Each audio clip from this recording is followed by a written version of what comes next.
போது அகில உலகம் எங்கு பார்த்தாலும் ஒரே இருள்மயமாகவே இருக்க உலகமே இருட்டா இருந்தா எந்த மக்களும் எந்த வேலையும் பார்க்க முடியுமா ஐயா? ஒரு வேலையும் பார்க்க முடியாது. நம்ம வீட்டுல கொஞ்ச நேரம் கரண்ட் இல்லைன்னா நம்மளால இருக்க முடியுமா?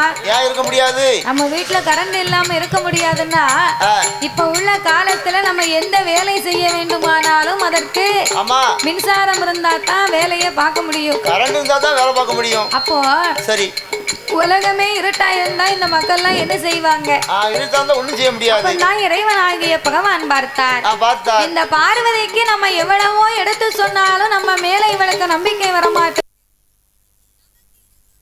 இரண்டு கண்கள் தானே இந்த பார்வதிக்கு தெரியும். தெரியும். சிவபெருமானுக்கு மூன்றாவது கண் நெற்றிக்கண் இருப்பது இதுவரைக்கும் தெரியாது. பார்வதிக்கு தெரியாது. அதனால் பார்வதிக்கு முன்னாலே இந்த சிவனுடைய மகிமையை தெரியப்படுத்த வேண்டும். மக்கள் எல்லாம் துக்குமுகம் தெரியாமல் திகைத்து வாடுவார்கள் அல்லவா? அவர்களுக்கும் நாமல் ஒளி கொடுக்க வேண்டும் என்று ஆண்டவன் தான் சிவபெருமான். ஆண்டவன் தான் சிவபெருமான். ஆண்டதிக்கு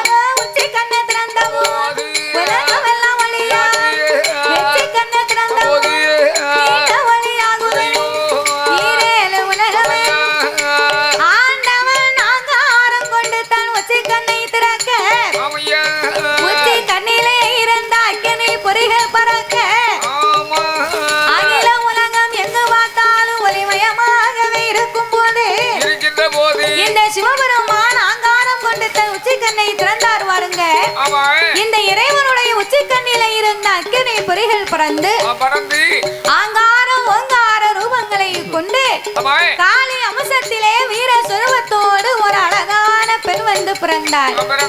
ஆண்டவன பெண்ணை வரவழைத்தார். ஆட வேண்டாம், பாட வேண்டாம், ஆதாளி போட வேண்டாம்.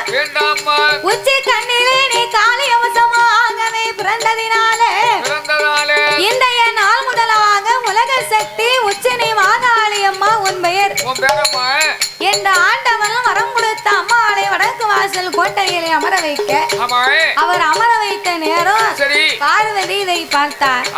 சிவனுடைய இரண்டு கண்களை மறைத்திருக்கும் மூணாவதா ஒளி எங்கிருந்து வருது என்று சக்தியானவள் சிவனுக்கு முன்பாக உச்சிக்கண் மகிமையை கண்டவுடனே அவள் அங்கமெல்லாம் பதறி ஆவித்தனலாகி பகவானுக்கு முன்னால் பார்வதா தேவியானவள் தன்னை பதறி அவ பயத்தினால் வேர்வையில் சுரந்து அங்கமெல்லாம் வேர்த்து பார்வதியின் வேர்வையானது அதுவே காட்டாத்து வெள்ளமா கரை புரண்டு நிக்கி.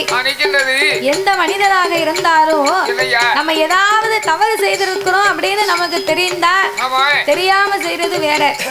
தெரிந்தே தவறு செய்திருந்தோம் அப்படின்னா ஆளை பார்த்த உடனே நம்மள அறியாமலே அப்படியே வேர்த்துரும் பார்த்துக்கோ. எங்க வீட்டுல அப்படிதான் நடந்து போச்சு. என்னாச்சு? என் வீட்டுக்காரி சொன்னா என்னங்க மூத்தமாவை போன் போட்டிருக்கா வீட்டுக்கு, எங்க வீட்டுக்கு வர சொல்லிருக்கா மூத்தமா வீட்டுக்கு. சரி, அதனால மூத்தமாவை வீட்டுக்கு போறேன். நான் போயிட்டு வர்றது 10 நாள் ஆகும் அப்படின்னா. ரொம்ப சந்தோஷமா சாப்பாட்டுக்கு என்ன செய்ய போறீ அப்படின்னா. சரி, நான் சொன்னேன் எப்படி சாப்பாடா முக்கியம், மனசுல நிம்மதிதான் முக்கியம். உன்னால எவ்வளவு இடைஞ்சலாக தெரியுமா அப்படின்னு மனசுல வச்சுக்கிட்டு உனக்கு நிம்மதியாப்போ. ஆமா, மகா வீட்டுக்கு நீ போயிட்டு வா. சரி, நான் சாப்பாட்டு பாத்துக்கிட்டேன் அப்படின்னு உடனே புறப்பட்டு போயிட்டா. சரி, போன உடனே நான் ஒரு 150 ரூபாய் எடுத்தேன்.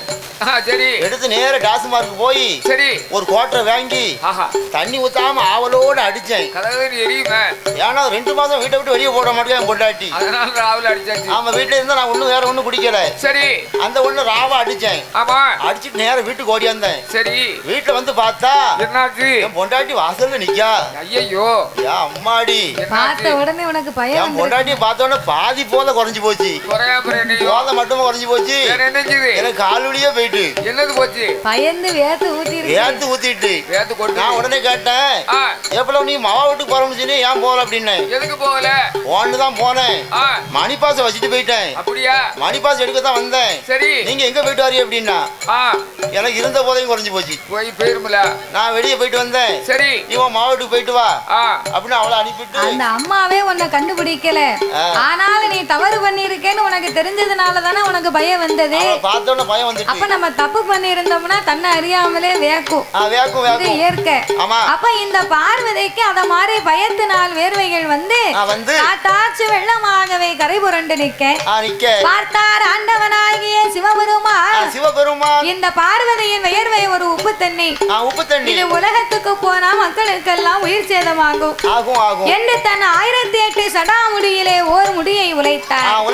அதையே பார்வதியினுடைய அங்கமெல்லாம் துவட்டி ஆண்டவன் மறுபடியும் ஒரு கொண்டை கட்டாகவே கட்டினார். அப்பவும் இந்த வேர்வை துளி நிக்கல.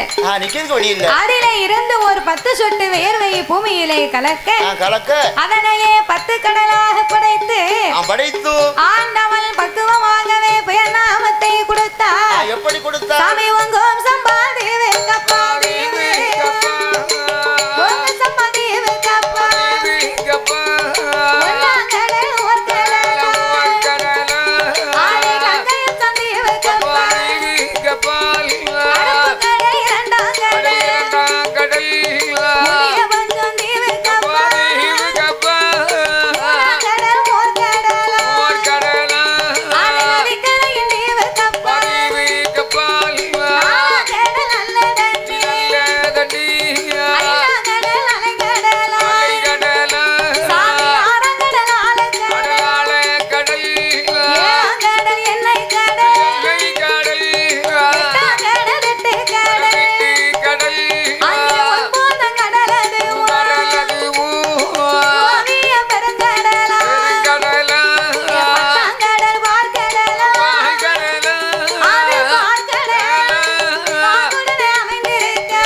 புத்துக்குள்ளே யார் யாரெல்லாம் வாழ்ந்து வருகின்றார்கள் தெரியுமா?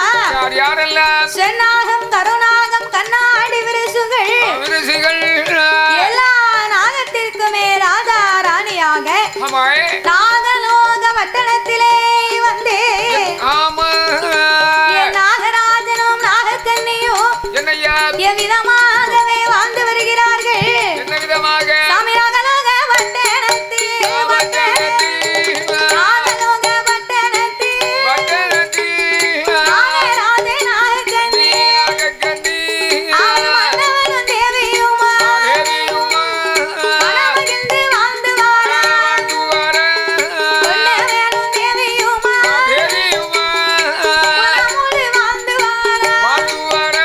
அவர வீணையும்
நாகக்கண்ணிக்கும் இறைவனுடைய அருளால் சொத்து சுகம் செல்வாக்கினால் எந்த குறைவுகளுமே கிடையாது.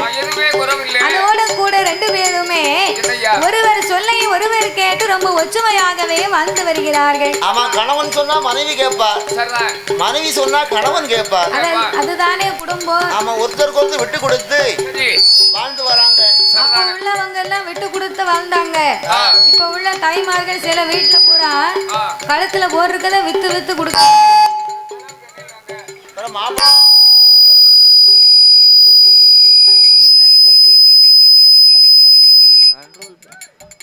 கொடுமையில கழுத்துல போறத பூரா வித்து வித்து கொடுக்க வேண்டியது. அப்படி கலத்தி கொடுக்கலன்னு வையே, வித்து கொடுத்தா தான் வாழ்க்கையை ஓடுது. பாத்துக்கோ, உறக்கத்துல அத்துட்டு போயிருவாங்க. ஆமா, மாப்பிள்ள அழகான மாப்பிள்ள வேணும் காக்கா. சரி, ஏன் நிமிதிக்கு வேலை பார்ப்பானா? பார்க்க மாட்டான்ல. அழகான மாப்பிள்ளை வாக்கப்பட்டோம்னா சரி, அவன் வேலைக்கு போக மாட்டான். எல்லாரும் அப்படி இருக்க மாட்டாங்க. ஆளை பார்த்தா அழகு போல, வேலை கிட்ட போனா இளவு போல இருக்கும். ஒருவருடைய குணத்திற்கும் அவருடைய உருவத்திற்கும் என்னைக்கும் சம்பந்தப்படுத்த கூடாது. அவரவர் குணமும் திறமையும் வேற, அவருடைய முக அழகும் வேற. ஆமா, வீட்டுக்காரர் வேலைக்கு போனா அப்புறம் வித்து கொடுத்தா வாழணும். அதனால நாகராஜனும் நாகக்கண்ணியும் வந்து அப்படி கிடையாது. அப்படி கிடையாது. ஒருவர் சொல்லை ஒருவர் கேட்டு ஒற்றுமையாகவே வாழ்ந்து வந்தாலும் ஒரு மனிதனுடைய வாழ்க்கையிலே என்னென்ன செல்வங்கள் வேண்டுமோ எல்லா செல்வங்களுமே நிறைந்திருக்கிறது. அதாவது செல்வங்கள் 16 என்று சொல்லுவார்கள்.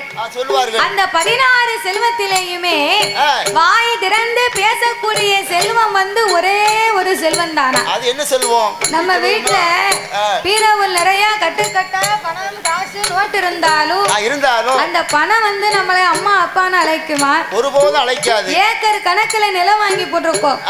இந்த மண்ணு வந்து நம்மளை அம்மா அப்பா வந்து அழைக்குமா? அழைக்காது. இல்ல கழுத்து நிறைய தங்கமா வாங்கி போட்டிருக்கோம். இந்த தங்கம் வந்து நம்மளை அம்மா அப்பா வந்து அழைக்குமா? அழைக்காது. இவை மூன்றுமே உயிரற்ற உணர்வற்ற வெறும் பொருள். ஆனால் நாமளை அம்மா அப்பா என்ற அன்போடு அழைக்க வேண்டுமானால் செல்வத்திலேயே சிறந்த செல்வமே பிள்ளை செல்வம் தானா? அதுதான் பிள்ளை செல்வம் என்பார்கள். சொத்துக்கெல்லாம் பெரிய சொத்து அதுதான் குழந்தை சொத்து என்பார்கள். ஆமா, 35 வருஷத்துக்கு முன்னாடி எனக்கு கல்யாணம் முடிஞ்சது. சரி, நானும் என் பொண்டாட்டியும் எல்லா கதைக்கு பின்னாலே ஒரு பிளாஷ்பேக் வச்சிருக்காரு. ஆமா, ஒண்ணு வச்சிருக்கேன். ஆமா, மணவரை விட்டு நானும் என் வீட்டுக்காரியும் சரி கீழே இறங்கி வந்து எங்க பாட்டி காலில் விழுந்து கும்பிட்டோம். சரி, விழுந்து கும்பிட்ட உடனே எங்க பாட்டி சொன்னாங்க, என்ன பேராண்டி 16 பெற்று சரி பெருவாழ் வாழு அப்படின்னாங்க. ஆமையா, ஆமா, பாட்டி சொல்லிட்டாள் அப்படின்னு இப்ப 16 பிள்ளைய பத்தி சீரழிஞ்சு கிடக்கேன். சரிதானே, 16 பிள்ளை பத்தி அறிவு இருக்காயா? என்ன அறிவு இல்ல? 16 செல்வம்னு சொன்னா தனம் தானியம் நல்ல மனைவி நல்ல பிள்ளை நல்ல வீடு வாசல் கல்வி செல்வம் வீரம் நோய் இல்லாத வாழ்வு இதைத்தான் 16 செல்வம் மனிதனுடைய வாழ்க்கையில இருக்குது. அதுல ஒரு செல்வம் தான் பிள்ளை செல்வம். நீ படிச்ச பிள்ளை உனக்கு தெரியுது. நீ 16 பிள்ளை செல்வம் நினைச்சேன்னா நாங்க அதுக்கு நாங்களா பொறுப்பு. நீ படிச்ச பிள்ளை உனக்கு தெரியுது. எனக்கு பாட்டி சொன்னது 16 பிள்ளைய பத்தி தான் வாழ சொன்னான்னுட்டு சரி நானும் 16 பிள்ளைய பத்தி இப்ப சீரழிஞ்சு கிடக்கேன். தான் தப்பு. ஆமா, ஒரு பிள்ளை கல்யாணம் வச்சிருக்கேன். சரி, ஒரு 10 லட்சம் ரூபாய் தேவைப்படுது. யாராவது கடன் கொடுக்க முடியுமா? அப்ப வாசுக்கு தான் எல்லா வீட்லயும் பத்திரிக்கை வைக்கணும். இந்த ஊர்ல பத்திரிக்கை வச்சிருமா? ஆமா, மொய்ய பிரிச்சிடலாம். சரி, கூட்டம் இருக்கிறத பார்த்தா சரியா இருக்கும். ஆமா, அந்த 16 வகை செல்வத்துல வாய் திறந்து பேசக்கூடிய செல்வம் பிள்ளை செல்வம். எல்லா செல்வங்கள் இருந்தாலும் செல்வத்தில் உயர்ந்த செல்வமே இந்த பிள்ளை செல்வம் தானா? அப்பேறுபட்ட குழந்தை செல்வம் இல்லாமல் நாகராஜனை அழைத்த நாகக்கண்ணி என்ன சொல்லுகிறாள்? அவள் என்ன சொல்லுகிறாள் தெரியுமா? எப்படி?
முடிதறிக்க பிள்ளை இல்லை.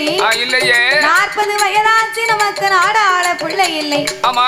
இன்னைக்கு எனக்கு 50 உமக்கு 55 வயசாகுது. 5 வயசு வித்தியாசம். இந்த வயசுக்கு மேல இனிமே என்னைக்கு நமக்கு பிள்ளை இருக்க போகுது? எனக்கு நான் நம்பிக்கை இல்ல. அப்படின்னு சரி. நாக கன்னியானவள் கண்ணீரை வடித்து கவலை கொண்டு புலம்பினாள். புலம்பினாள். நான் ஆவை அடித்தேன் அறக்கொடுமை செய்தேனா மன்னா. ஏமன்னவன் அடைக்கலத்தை வைரறிய செய்தேனா செய்திட்டேனா. நான் ஓட்ட நாளி மரக்கால் கொண்டு யாருக்கும் போட்டு அளந்தனா மன்னா. அப்படின்னா என்ன தெரியுமா? என்னய்யா? அந்த காலத்துல சரி காடு இறைக்கு வேலைக்கு போனாங்க அப்படின்னா சரி காட்டுக்கு வேலைக்கு போறவங்களுக்கு அப்ப வந்து துட்டு கிடையாதான். அப்ப பின்ன ஓதிலே வேலை வைப்பாங்க. சும்மா வேலைக்கு நீ போவிய முதல்ல? யாரு போவா?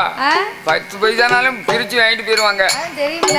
சரிதானே. அதாவது அந்த காலம் உள்ளவங்களுக்கு துட்டு கிடையாது அப்படின்னா வேலைக்கு போறவங்களுக்கு சரி கூலியாக கொடுப்பது அந்த காட்டுல என்ன பயிரை அறுவடை பண்ணுகிறாங்களோ செய்கிறார்களோ. சோளமா இருந்தா சோளம், நெல்லுனா நெல்லு, கேழ்வரகுனா கேழ்வரகு, கடலைனா கடலை, கேப்பனா கேப்ப, நீ கேப்ப. சோளம், கேப்ப, குருதவெளி, சாமி, தெனை இதெல்லாம் விளைஞ்சிருக்கு அந்த காலத்துல. போறோம் நெல்லு இதெல்லாம் பாக்கணும்னா இப்ப அருங்காட்சியகத்துக்கு தான் போனோம். சாமி தெரியுமா? சாமி கோயில் இருக்கு. சாமி கோயில் இருக்கு. குருதவெளி தெரியுமா? குருதவெளி குதிரையை பார்க்கல. ஆமா, வேலையும் பார்க்கல, குதிரையும் பார்க்கல. அதாவது இதெல்லாம் அந்த காலம் விளையக்கூடிய ரொம்ப முக்கியமான சத்து உள்ள பயிர்கள். அந்த காலத்துல இப்படி தானியத்தை சாப்பிட போயிட்டா ஒரு மனிதர்களும் 150 வயசு வரைக்கும் இருந்திருக்காங்க. ஆமா, 150 வயசுன்னு சொன்னா அப்பவும் பாருங்க கம்பு விட மாட்டாங்க, திடனா போவாங்க. அதான் பாருங்க இப்போ 50 வயசு ஆனாலே என்ன ஆகுது? எனக்கு இங்கன வலிக்கு, எனக்கு குறுக்கல வலிக்கு, இடுப்பு வலிக்கு. சாப்பாடு வேற, இப்ப சாப்பிட்ட சாப்பாடு வேற, சாப்பாடு வித்தியாசம். அப்ப அந்த காலம் என்ன பயிர் அறுவடை செய்தாலும் சரி வேலைக்கு வாரவங்களுக்கு ஒரு கொத்து 2 கொத்து அளந்து போடுவாங்க. அப்ப வேலைக்கு வரவங்களுக்கு அளந்து போடும் போது சரி வேலையெல்லாம் முடிச்சு சாயங்காலம் 6 மணிக்கு நெல்லை கொண்டு வந்து களத்துல போட்டு அவங்க பெட்டியில வரிசையில இருந்து இந்த அம்மா நெல்லை வாங்குவா. அவன் கோமணத்தை கட்டிக்கிட்டு அளப்பாரு. அப்ப இந்த அம்மா வரிசையில அவ பெட்டியில நெல்லை வாங்குறான்னா சரி இந்த ஐயா நல்ல கோமணத்தை பார்த்து அங்க இங்குமா நின்னு கோமணம் அவரது கூட தெரியாம அளந்து போடுவாரு. சொன்ன மாதிரி அந்த ஐயா 2 கொத்துனா 2 கொத்து அளந்து போடுவாரு. 3 கொத்துனா 3 கொத்து அளந்து போடுவாரு. அப்போ இந்த கொத்து கணக்கு அளந்து போடும்போது சரி வீட்டுக்கார அம்மா அங்க இருந்து வருவா. இவன் நெல்லை பாப்பா. நெல்லை பார்த்த உடனே முத்து